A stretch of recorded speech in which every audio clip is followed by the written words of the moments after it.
Hello, I'm Christopher Lee. Welcome to Ghosts.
Welcome to Hobbs Manor, my friend.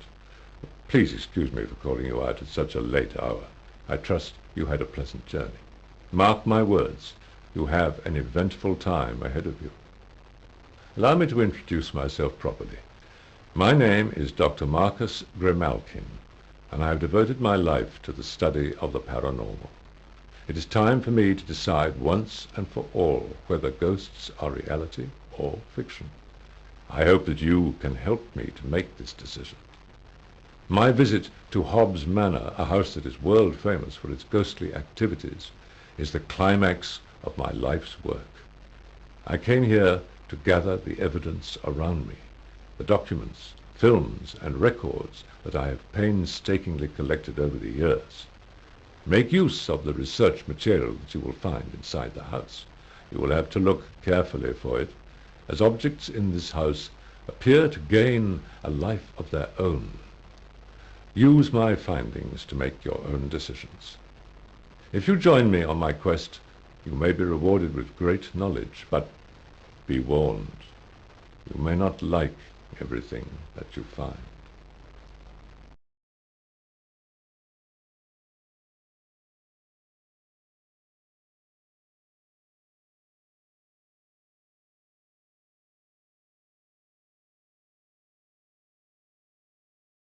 This diver's helmet belonged to Mr. Montague. He caught the bug for underwater exploration. Unfortunately, a rather large octopus caught him.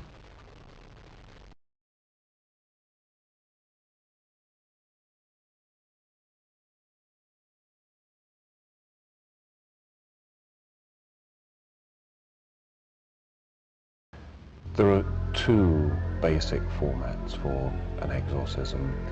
One is used quite frequently, where one is actually aware of something within all of us that's not quite right. Church calls that sin, if you like, but it's the same origin. We're talking about the very presence of something which isn't good. Again, if I could just illustrate that, I mean, this is quite a gentle little format, where we would pray over an individual or a group of individuals and say something like, Father of mercy, you led the man born blind to the kingdom of light through the gift of faith in your Son. Free these from false values that surround and blind them. Set them firmly in your truth, children of the light forever. And we ask this through Christ our Lord. Amen. That's more or less what I'd call an everyday situation. Not that I use that every day. There is a second form, though, which is perhaps much, much more serious, and there we would eventually have to call in the designated man from the diocese who would be appointed by the bishop to actually do an exorcism. Now, I've never actually witnessed one, but I've spoken to an exorcist, and it normally has to be accompanied, in the case of the exorcist, by a lot of prayer and fasting, actually prior to the little ritual. In the actual ritual itself, again, there is prayer. There's usually the laying on of hands to actually expel the presence of evil, devil, demon, whatever we would want to call it. And then very often, nearly always, a sprinkling with holy water. The tie there with the use of holy water is to baptism, when we were actually made children of God. So it would be, if you like, to install the presence of God within that individual and to cast out any possible manifestation of evil. The only other little detail I think that probably needs to be added is that it can be, again I've gleaned this secondhand from the exorcist himself, can be quite a violent thing if the manifestation, the presence of evil is so strong. He said that having done this, which was done in a kind of an old-fashioned vestry with wrought iron windows or what have you round about the actual baptistry, he was actually hurled against the wrought iron. So there was quite a force, if you like, as the devil came out of the individual, and he was quite severely bruised afterwards. So again, it's not something to trip into lightly, and again, it's why somebody has to be designated by the bishop to do that.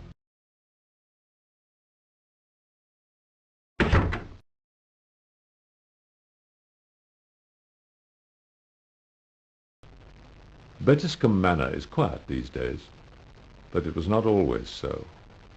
The villagers in this lonely nook of the Dorset countryside still recall tales of a terrifying scream that was said to originate from a skull kept in the manor. In 1685, Azariah Pinney, the lord of Bettiscombe Manor, was banished to the West Indies for his allegiance to the Duke of Monmouth. A man of acute business sense, Pinney made good his exile and prospered in the God-forsaken colony, accruing a vast fortune which was turned over to his heirs on his death. 2 generations were to pass before any of Azariah's kin dared set foot on English soil.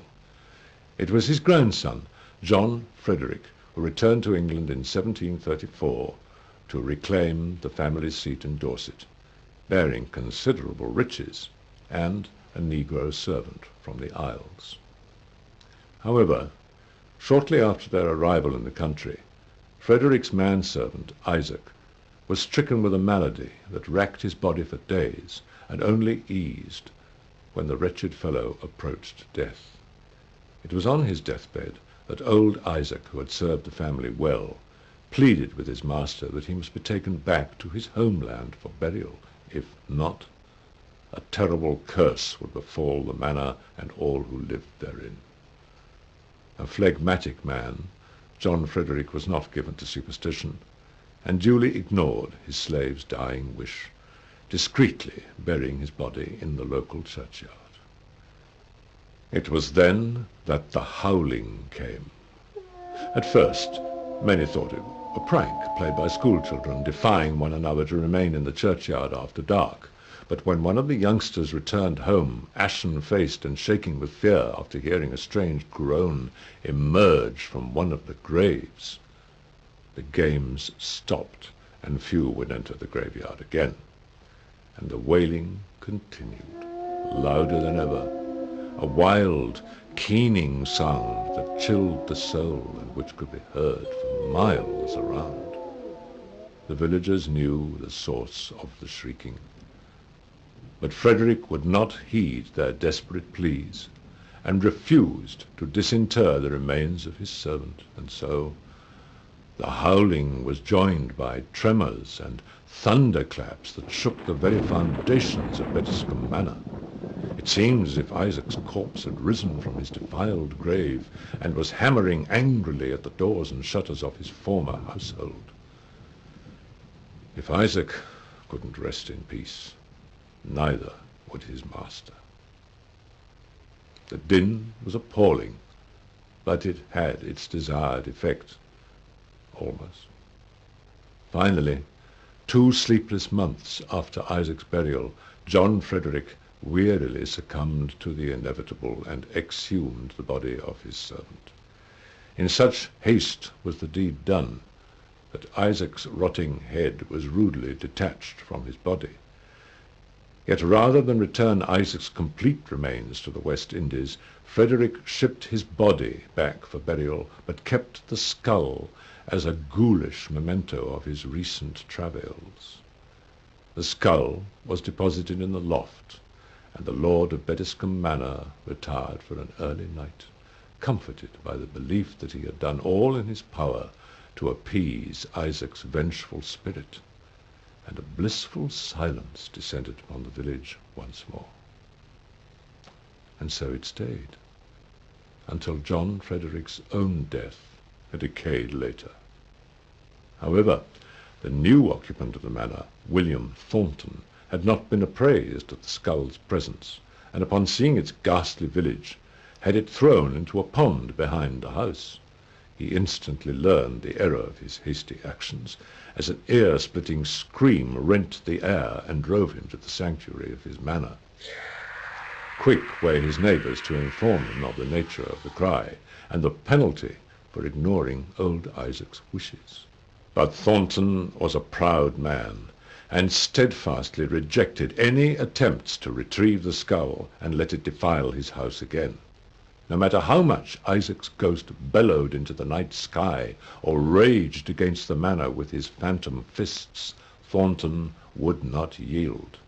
Nor would he accept the accusation that Isaac's clamorous protestations were responsible for an unaccountable crop failure that year, or for the mysterious death of livestock in the region. It was to prove a fatal stand. On a bitterly cold January morning, the lord of Bettiscombe Manor was found in a state of collapse by the edge of the pond, dressed only in a sodden nightshirt. Driven mad with fatigue, his spirit had finally broken, and he had stayed up the long night, raking the pond for the accursed skull, to no avail. He spent the rest of his short, tormented life on a sickbed in the wing furthest from the pond, but he could not shut out the damnable screeching.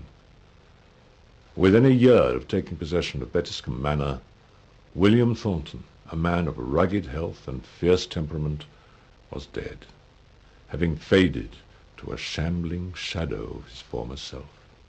After his funeral, held many miles from Isaac's former resting place, a handful of villagers recovered the screaming skull from the pond, stole into Bettiscombe Manor under cover of dark, and restored the dread relic to the loft, and there it languished, content and quiet, for well over 100 years, as each of the manor's subsequent proprietors wisely paid greater heed to the legend of the screaming skull than their ill-fated predecessors. Most would never visit the loft, lest they encounter Isaac's spectre in a less charitable mood. But when Bettiscombe Manor passed into the hands of Charles Pomeroy in the early part of this century, events took a bizarre turn.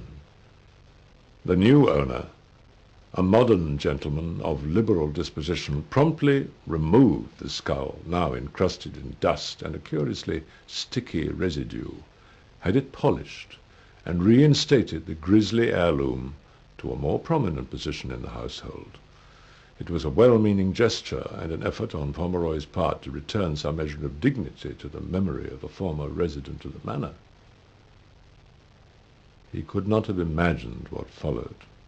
On the eve of the Great War, A torrent of blood issued from the cracks in Isaac's newly veneered skull, staining the mantelpiece on which it stood, and the blood would not cease. So shocked were visitors to the manor that Pomeroy was forced to return the weeping artifact to the loft. There it remained, reportedly oozing blood, when the outbreak of war was imminent. Peace now reigns at Bettiscombe Manor, but should anyone ever be tempted to remove the skull from its adopted home, old Isaac's spirit will scream the place down.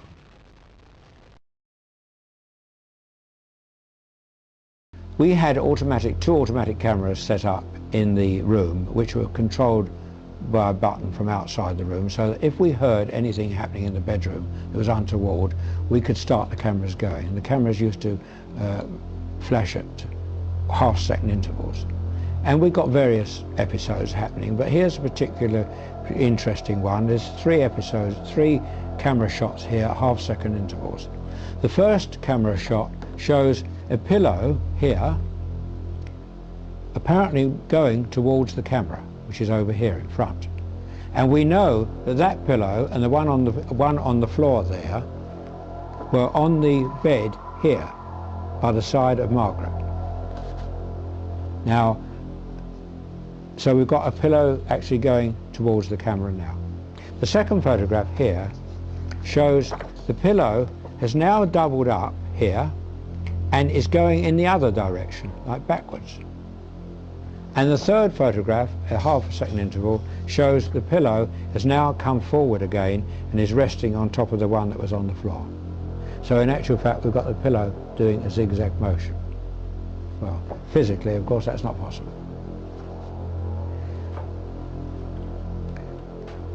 For some time, the mother and the children have been telling us that the bedclothes have been flying up the wall and the curtains have been billowing out into the room. Well, we hadn't seen this at all, and we had just had to take it at face value what they told us.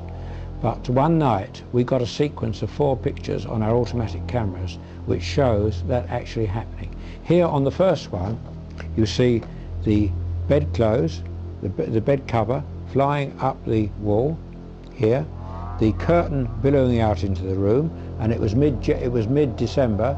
The window was shut tight, no drafts, and yet the curtain is billowing out into the room. The next picture shows the curtain has now, the bedclothes have now dropped down, but the curtain is moving, because in the first picture that was concave, that was convex and is now concave, so we know the curtain is moving. Janet here has not moved her hand very much, it's more or less still on her stomach and her thigh. Here, the next picture, the curtain has moved again because now it's more or less straight. And in the last picture, the fourth picture, the curtain here has twisted round and the bedclothes has twisted round as though to meet one another. Well, you heard the story of the levitations in the case. Here we believe we actually have a levitation of the girl flying through the air. And you have a look at Margaret over that side there. You see Margaret, very, very strange thing for girls to be doing at 3 o'clock in the morning.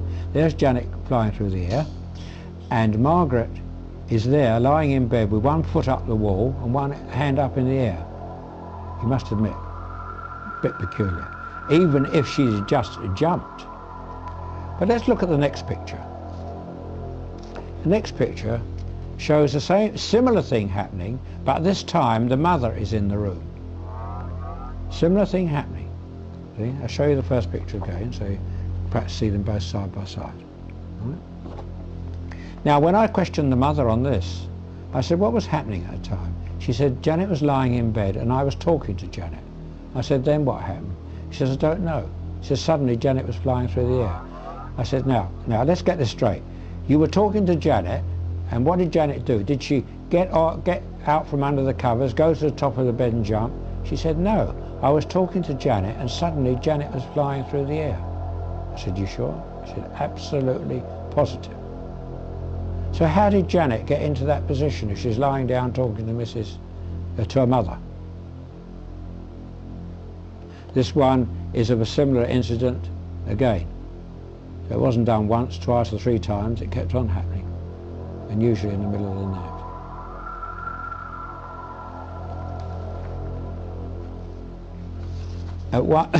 Janet from time to time had very, very bad trance, very violent trance situations, so bad at one time that we thought that she might even kill herself. She used to rush over and smash her head on the wall. It was a dreadful thing to see. She used to swear and curse, and she was so strong, in fact, that at one time she picked up a social worker who was lying on the bed trying to restrain her and threw her straight off the bed. And this social worker, this woman, was an ex-policewoman, but she wasn't a very small woman, I can assure you. Incredible. Anyway, one night, when she was in a very, very bad state, we called a doctor who came, and he gave her a 10 milligram injection of Valium to quieten her down.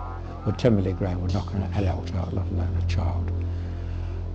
She went out like a light. And then we all went downstairs, and the rest of the children, the other children had gone to sleep, we went downstairs. 40 minutes later, there was an enormous explosion. I thought the top of the house had come off. We rushed up the stairs into the bedroom. No Janet. She'd disappeared in the bed. Well, we looked at the bed, what's happened? And then we looked round, and we saw Janet on top of this chest of drawers. There's a radio there and a chest of drawers. She's on top of the radio. She'd been thrown apparently 14 feet across the room, and she was either in deep sleep or unconscious, because I examined her eyes and everything. She was either in very deep sleep or unconscious. That happened 3 times that night. Here is Janet in this violent trance state where I'm restraining her. All pretty violent stuff. And here's another one, similar. Here's just a small one taken with my camera. I have plenty of these. This one's got iron thread, which was found on the back of the bathroom door. Whether Fred did it, or whether the children did it, it's anybody's guess.